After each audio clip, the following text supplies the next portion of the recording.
sleepy history, crowns, loneliness, and lost empires. A long historical monologue about the sad final days of kings, queens, and emperors. Hey guys, tonight we're starting with candlelight. Not metaphorical candlelight either. Real candlelight. The kind that flickers across palace walls at 2 in the morning while exhausted servants quietly walk through endless corridors carrying letters nobody wants to read. Tonight we're talking about monarchs in decline. Lonely emperors. Forgotten queens. Rulers who once commanded armies and later found themselves sitting silently in cold rooms listening to distant footsteps and wondering which trusted friend was secretly planning their downfall. Which, historically speaking, was usually at least 3 people. Maybe 4 if the royal family had access to poison. And honestly, they usually did.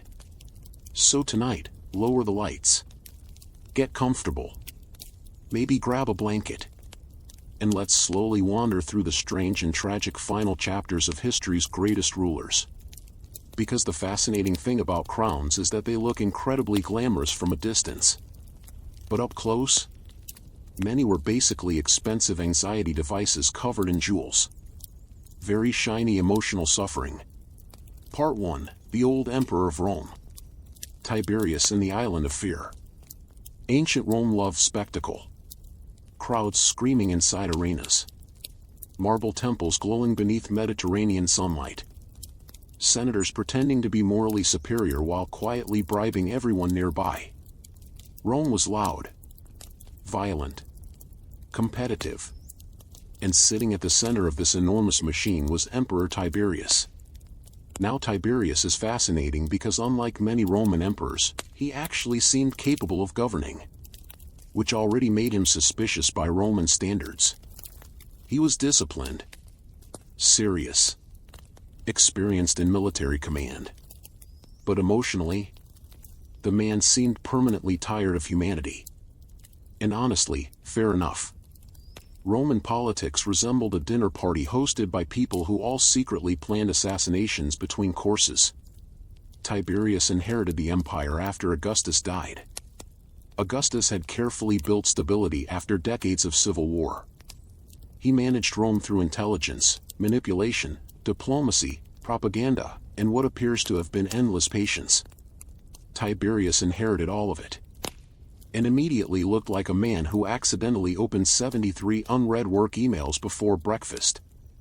He never appeared comfortable as emperor. Some historians even believe he genuinely did not want the throne.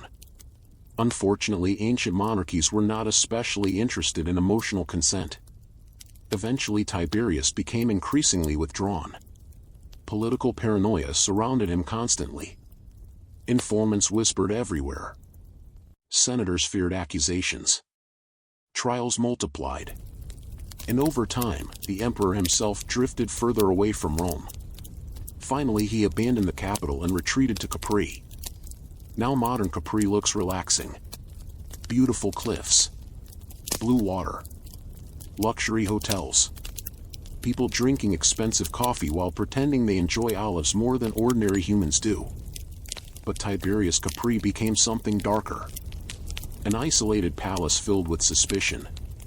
Ancient historians describe spies, secret reports, nervous servants, rumors, accusations, and an aging emperor who trusted almost nobody.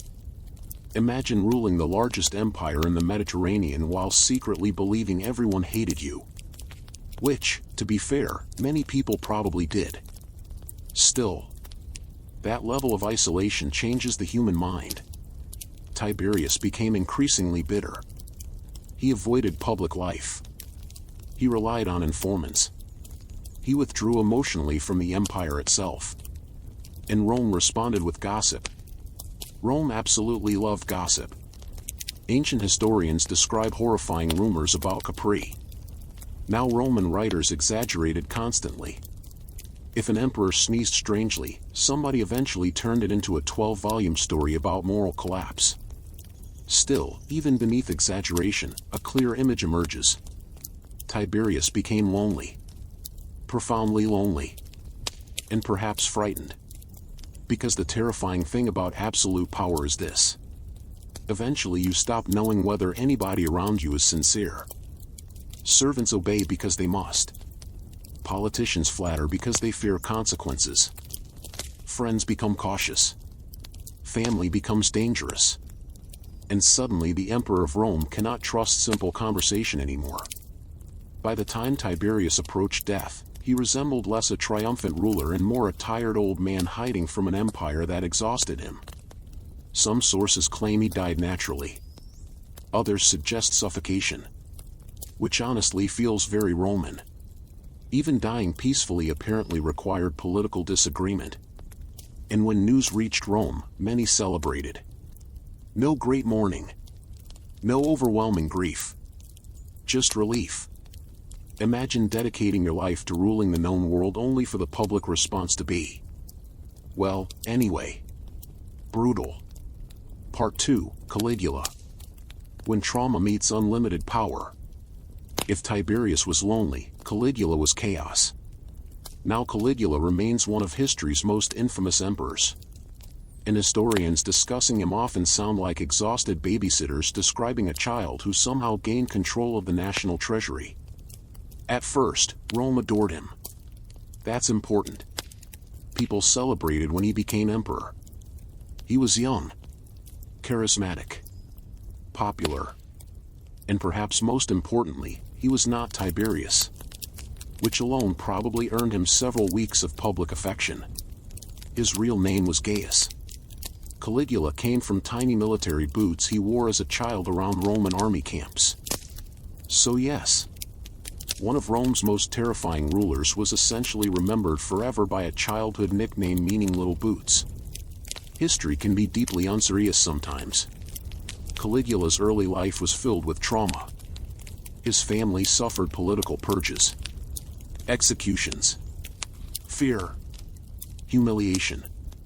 He grew up surrounded by paranoia. And once again history presents a familiar recipe. Traumatized young man. Unlimited authority. No therapy. Several thousand soldiers. What could possibly go wrong? At first his reign appeared promising. Then something shifted. Maybe illness. Maybe psychological collapse. Maybe the corrupting effect of absolute power finally revealing itself. Ancient historians describe bizarre cruelty. Public humiliations. Sudden executions. Emotional instability. Now Roman historians absolutely love dramatic storytelling. But even modern historians agree Caligula's reign became frightening. He reportedly enjoyed making powerful men uncomfortable. Humiliating senators became entertainment. Court life turned unpredictable. Imagine attending dinner where every joke could accidentally become treason. That was imperial Rome. People laughed carefully. Very carefully.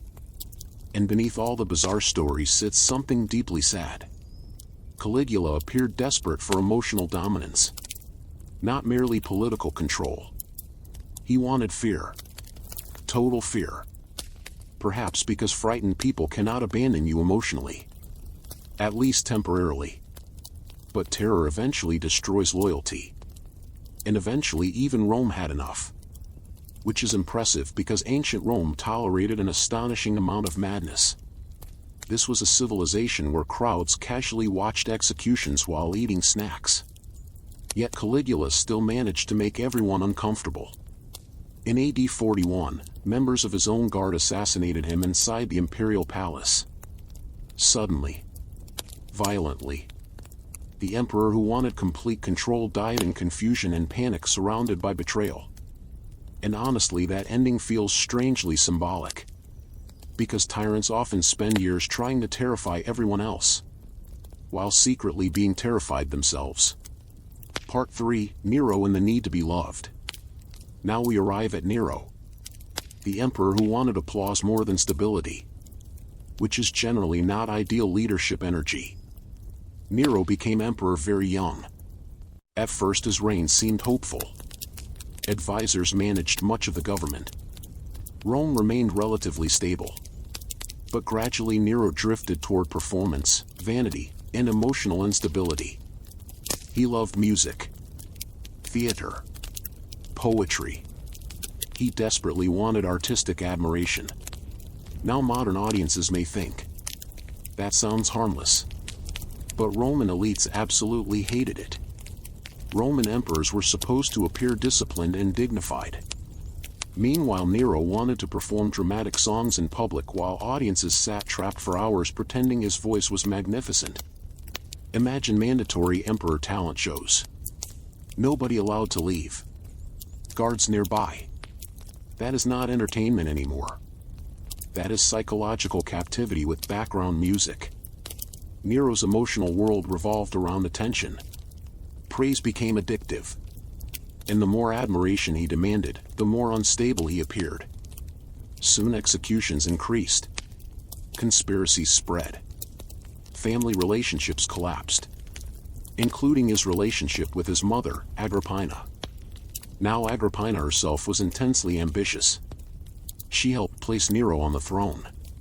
But powerful mothers and insecure emperors rarely create healthy emotional environments. Their relationship deteriorated into fear and manipulation. Eventually Nero arranged her death. Ancient historians describe failed assassination attempts involving a collapsing boat, which honestly sounds less like imperial murder and more like an underfunded theater production. Eventually soldiers killed her successfully. And afterward Nero reportedly became emotionally haunted. Then came the Great Fire of Rome. Flames consumed huge sections of the city. Rumors spread immediately that Nero himself caused the disaster. Modern historians debate this fiercely. But politically, perception mattered more than truth. And Nero's reputation already resembled emotional quicksand. He responded with extravagant rebuilding projects, including his enormous golden house. A palace so excessive it practically screamed, "I have completely lost perspective." Meanwhile, ordinary Romans struggled.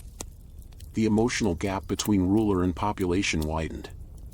Eventually revolts erupted. Military support weakened. The Senate declared Nero an enemy. And suddenly the emperor who spent years demanding applause found himself abandoned. Completely abandoned. Ancient sources describe Nero panicking, hiding, unable to face reality. And finally, facing inevitable capture, he died by suicide with assistance. His reported final words, "What an artist dies in me," which remains one of history's most dramatically self-centered exits. Very Nero.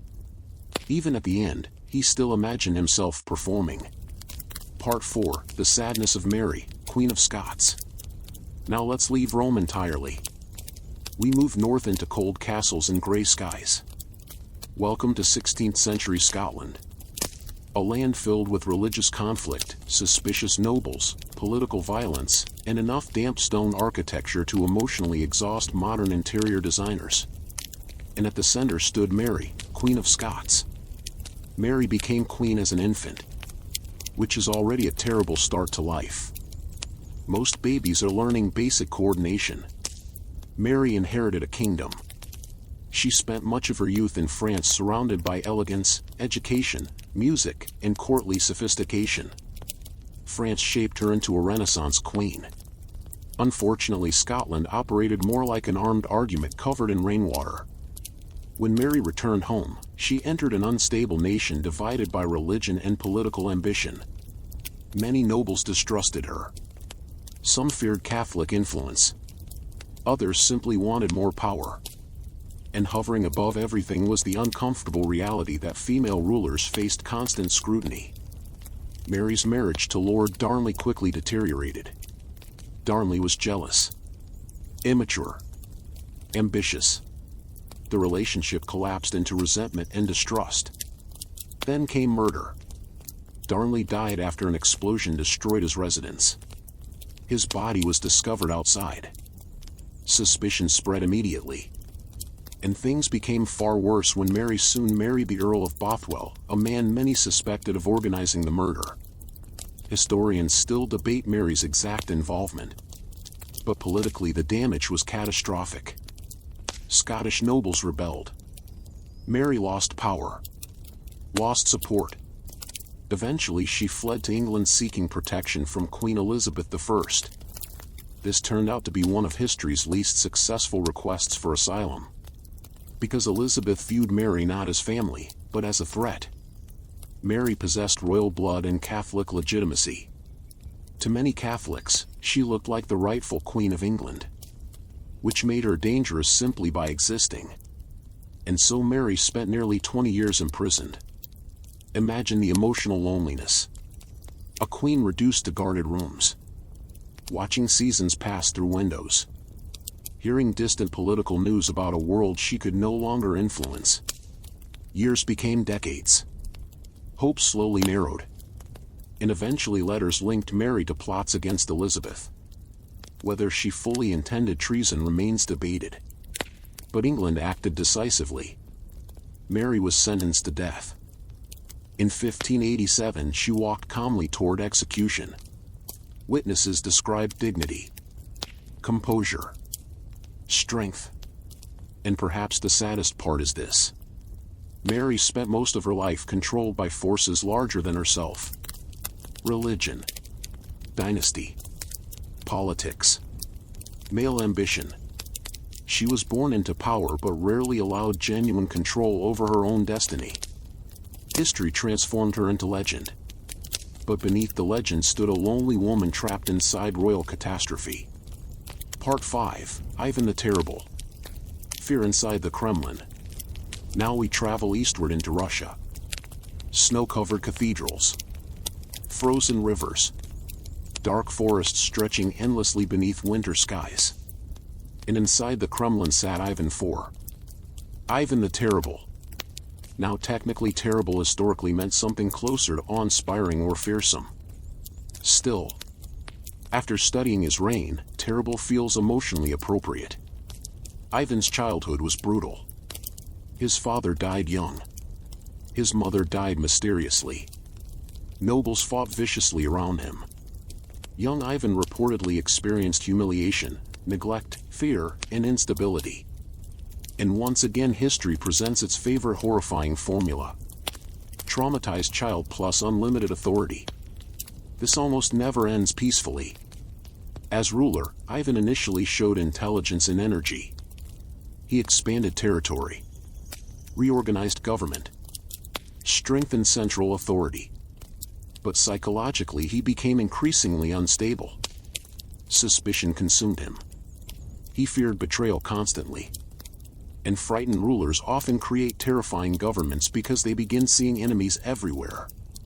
Ivan established the Oprichnina, a brutal political system involving loyal enforcers who carried out violent campaigns against perceived enemies. Russia descended into fear. Executions increased. Confiscations spread. Entire regions suffered. And at the center of this terror sat Ivan himself. Emotionally unstable, grieving, paranoid. He alternated between religious remorse and explosive cruelty. One moment praying desperately, the next moment terrifying everyone nearby. Then came the tragedy that would define his legacy forever: the death of his son. According to tradition, during an argument Ivan struck his heir in rage. The injury proved fatal. Now imagine that realization. The mighty Tsar suddenly realizing he himself killed the son who would inherit the empire. The famous painting of Ivan cradling his dying child remains disturbing because it captures something painfully human. Regret. Pure unbearable regret. The terrifying ruler suddenly appears fragile, broken, consumed by horror. Afterward, Ivan reportedly deteriorated emotionally. He became increasingly isolated and haunted. And in his final years, the man who once terrified Russia appeared trapped inside his own suffering. Which is one of history's recurring truths.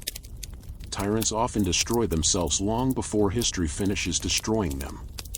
Part 6, Marie Antoinette. The Queen watching the world end.